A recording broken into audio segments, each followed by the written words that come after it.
इतिहास गवाह है कि जब भी इस दुनिया को कोई ग्राउंड ब्रेकिंग इनोवेशन मिली है, दुनिया ने उसे कभी भी इतनी आसानी से एक्सेप्ट नहीं किया, बल्कि इनोवेटर या इन्वेंटर को ही क्रिमिनल की तरह ट्रीट किया गया है। जियोडानो ब्रूनो ने जब ये क्लेम किया था कि अर्थ गोल है और ऐसे ही कई और भी प्लैनेट्स हैं, तो उन्हें कैथोलिक चर्च ने मौत की सजा सुनाई थी। इसी तरह निकोला टेस्ला ने जब दुनिया को इलेक्ट्रिसिटी यानी एसी करंट इन्वेंट करके दी थी, तो सारी दुनिया की सुपर पावर लॉबी ने उनकी इनोवेशन को फेल बताने पर जोर लगाया था, ताकि डीसी करंट का बिजनेस बंद न पड़ जाए। इसी तरह जब रुडोल्फ डीजल ने पहली बार दुनिया को दिखाया कि स्टीम इंजन नहीं बल्कि डीजल ही सबसे ज्यादा एफिशिएंट और पावर जनरेट कर सकता है, तो उनकी भी हत्या कर दी गई थी, जिसके आरोप उस टाइम के कोल इंडस्ट्री के लोगों पर लगते हैं। और अब इसी तरह एक नई ग्राउंड ब्रेकिंग टेक्नोलॉजी का फिर से दावा किया गया है, जिसका नाम है माइक्रोसोनिक एनर्जी। और दावा यह है कि इस माइक्रोसोनिक टेक्नोलॉजी पर कार चलाई जा सकती है। इस टेक्नोलॉजी का इन्वेंशन किया है जिम्बाब्वे के एक शख्स ने, जिसका नाम है मैक्सवेल चिकम्बुत्सु। इनका दावा है कि उनके इनोवेशन से एनवायरनमेंट में मौजूद केवल रेडियो वेव्स की दम पर एक गाड़ी चलाई जा सकती है। यानी कि इस कार में ना तो फ्यूल डालना होगा और ना ही इसे चार्ज करने की नीड है। ये केवल हवा से ही रेडियो वेव्स को इलेक्ट्रिक वोल्ट में कन्वर्ट करके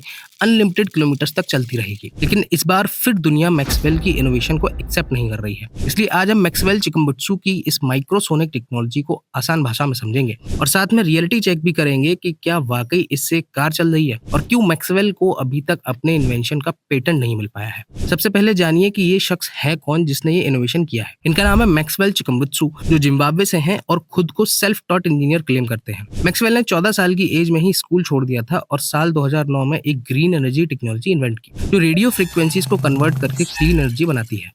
और इस टेक्नोलॉजी पर मैक्सवेल ने कई साल पहले एक पूरा का पूरा जनरेटर बनाने का भी दावा किया था, जो हवा में मौजूद रेडियो वेव्स को रिसीव करके प्योर इलेक्ट्रिसिटी बनाता है। और फिर इसके बाद उन्होंने एक ऐसी ही टीवी बनाने का भी क्लेम किया था, जो बिना बिजली के सिर्फ रेडियो वेव्स पर ही चलती है। लेकिन मैक्सवेल चिकम्बुत्सु की सेल्फ पावर टेक्नोलॉजी के पीछे आखिर कौन सी साइंस काम कर रही है, ये भी समझते हैं। जब हमने रिसर्च की तो हमें इस टेक्नोलॉजी पर कुछ रिसर्च पेपर्स और आर्टिकल्स मिले। यूनिवर्सिटी ऑफ सेंट्रल फ्लोरिडा ने इसका एक प्रोटोटाइप डेवलप किया है, जो रेडियो फ्रीक्वेंसीज के दम पर लो पावर डिवाइसेस को चला सकता है। ये डिवाइस एक पाइजियो इलेक्ट्रिक मटेरियल का बना है, जिस पर जब कोई मैकेनिकल स्ट्रेस पड़ता है, जैसे कि वेव से जनरेट माइनर वाइब्रेशन, तो ये इलेक्ट्रिकल चार्ज जनरेट करता है। हालांकि सिस्टम में और भी चीजें इन्वॉल्व होती हैं, लेकिन हमने एकदम बेसिक और सिंपल करके आपको समझाया है। मगर रेडियो वेव से इलेक्ट्रिकल चार्ज बनाने की ये टेक्नोलॉजी कोई नई नहीं है, बल्कि 1960s में ही एसी करंट के आविष्कार करने वाले निकोला टेस्ला ने अपनी मौत से पहले इस पर कई सफल एक्सपेरिमेंट्स किए थे।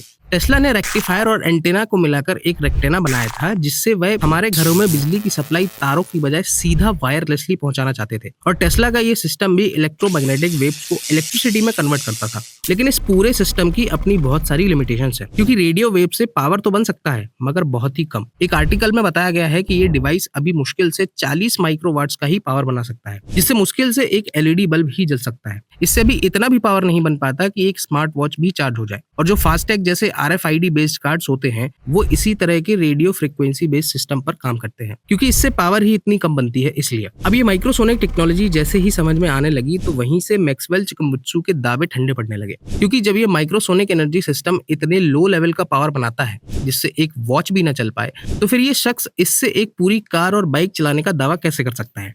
इसलिए मैक्सवेल चिकम्बुत्सु के इन्वेंशन को समझने के लिए हमने इनके रिसर्च पेपर्स इंटरनेट पर ढूंढने शुरू किए, लेकिन वो कहीं नहीं मिले। फिर हमने मैक्सवेल की इस टेक्नोलॉजी के पेटेंट पेपर्स के बारे में भी पड़ताल की, लेकिन इंटरनेट पर वो भी अवेलेबल नहीं थे। और अभी हमने इस टेक्नोलॉजी की बेसिक साइंस जो समझाई है, वो भी डिफरेंट यूनिवर्सिटीज के पेपर से ढूंढ कर बताई है, लेकिन कहीं भी मैक्सवेल चिकम्बुत्सु की सिस्टम पर कोई एक्सप्लेनेशन नहीं मिली। फिर ये जानने के लिए हमने मैक्सवेल के स्टेटमेंट सुने, और लगभग हर जगह वो इसकी साइंस पर बात न करके बहुत ही जेनरिक सा जवाब देते हैं। ये तब की क्लिप है जब मैक्सवेल चिकम्बुत्सु जिम्बाब्वे के प्रेसिडेंट के सामने अपनी माइक्रोसोनिक एनर्जी पर चलने वाली कार को लेकर गए थे, और वो बताते हैं कि रेडियो फ्रीक्वेंसीज बहुत ही कम पावर जनरेट करती हैं, लेकिन हमने इसका तरीका ढूंढ निकाला है। माइक्रोसोनिक एनर्जी डिवाइस के 70% कंपोनेंट मैंने खुद ही डिजाइन किए हैं, और यही कंपोनेंट्स रेडियो फ्रीक्वेंसीज को प्योर यूजफुल एनर्जी में बदल देते हैं। हमने मैक्सवेल के और भी मीडिया स्टेटमेंट सुने, लेकिन वो हर जगह अपने माइक्रोसोनिक डिवाइस के बारे में इससे ज्यादा नहीं बता पाते। जब मैक्सवेल ने माइक्रोसोनिक एनर्जी पर चलने वाली कार अपने प्रेसिडेंट के सामने प्रेजेंट की थी, तो उसके बाद जिम्बाब्वे की मिनिस्ट्री ऑफ इन्फॉर्मेशन ने इसको लेकर कई सारे ट्वीट्स भी किए थे। और जब ग्लोबली इसको लेकर डिबेट छिड़ गई, तो फिर बाद में जिम्बाब्वे की मिनिस्ट्री ने ये सारे ट्वीट्स डिलीट भी कर दिए। मैक्सवेल से जब भी इस टेक्नोलॉजी की डिटेल्स के बारे में पूछा जाता है, तो वो इसे हमेशा ट्रेड सीक्रेट बता के टाल देते हैं, और ऊपर से एक्सप्लेन करने की बजाय इसकी प्रोटेक्शन को लेकर भी कुछ जेम्स बॉन्ड टाइप बातें करते हैं। वो कहते हैं कि अपनी इन्वेंशन को प्रोटेक्ट करने के लिए उन्होंने इस माइक्रोसोनिक डिवाइस में एक डेटोनेटर तक लगाया है कि अगर कोई इस डिवाइस को खोलने का ट्राई करेगा तो इसमें ब्लास्ट हो जाएगा। वो ये भी कह रहे हैं कि इस इन्वेंशन के सॉफ्टवेयर को भी अगर कोई टेम्पर करेगा तो ये एल्गोरिदम भी अपने आप रिवर्स हो जाएगी। इतना ही नहीं, जब उनसे ये पूछा गया कि इन्वेंशन का उन्हें आइडिया कहाँ से आया, तो वो कहते हैं कि भगवान ने उन्हें ये आइडिया दिया है। इसके बाद सबसे मेन बात आती है इस टेक्नोलॉजी के पेटेंट्स की। मैक्सवेल चिकम्बुत्सु क्लेम करते हैं कि उन्होंने यूएसए में अपने माइक्रोसोनिक एनर्जी डिवाइस के पेटेंट्स फाइल किए थे, लेकिन उन्हें यूएस ने इसके पेटेंट राइट्स नहीं दिए। इंटरनेट पर हमें इसकी भी कोई न्यूज नहीं मिली कि चिकम्बुत्सु ने अमेरिका में अपने पेटेंट्स कब फाइल किए और यूएस ने किन ग्राउंड्स पर उन्हें डिनाई किया है। पेटेंट्स न मिलने को लेकर मैक्सवेल चिकम्बुत्सु का कहना है कि उनकी इनोवेशन फिजिक्स के फंडामेंटल लॉज को वायलेट करती है, स्पेशली लॉ ऑफ थर्मोडायनेमिक्स, जिसके तहत हम ना तो एनर्जी को डिस्ट्रॉय कर सकते हैं और ना ही क्रिएट कर सकते हैं। लेकिन मैक्सवेल फिजिक्स के लॉज के उलट ये दावा करते हैं कि उनका ये डिवाइस नैनोवाट्स वाली रेडियो वेव से एक कार चलाने लायक या पूरे घर को इलेक्ट्रिसिटी देने लायक मेगावाट्स में पावर बना देता है। लेकिन इसके पीछे की साइंस समझाने की बजाय मैक्सवेल इसे ट्रेड सीक्रेट बताते हैं। यहाँ एक सवाल हमारे दिमाग में आया कि प्रेसिडेंट को डेमो देते वक्त मैक्सवेल ने एक एसयूवी और एक बाइक शोकेस की थी और साथ में अपना माइक्रोसोनिक डिवाइस भी। सवाल यह है कि एक ऐसी टेक्नोलॉजी जिसका अभी ना तो पेटेंट्स मिले हैं और ना ही जो प्रूवन है, उसके प्रोडक्शन रेडी मॉडल सामने कैसे आ गए। इसलिए हमने इनके स्क्रीनशॉट्स लिए और रिवर्स सर्च किया। इसमें सामने आया कि जिसे मैक्सवेल अपना माइक्रोसोनिक डिवाइस बता रहे हैं, वही same device Chinese website Alibaba पर और अमेजॉन पर एक पोर्टेबल सोलर यूपीएस के तौर पर बिक रहा है। और जो बाइक मैक्सवेल ने डेमो में दिखाई थी वो भी चाइनीज वेबसाइट अलीबाबा पर as an electric bike listed है। इतना ही नहीं, जो कार मैक्सवेल ने रेडियो फ्रीक्वेंसी से चलने वाली बताई है वो भी एक चाइनीज इलेक्ट्रिक कार निकली। ये एसयूवी काई X3 प्रो है जो ऑनलाइन अवेलेबल है और नेपाल जैसे देशों में तो ऑलरेडी बिक रही है।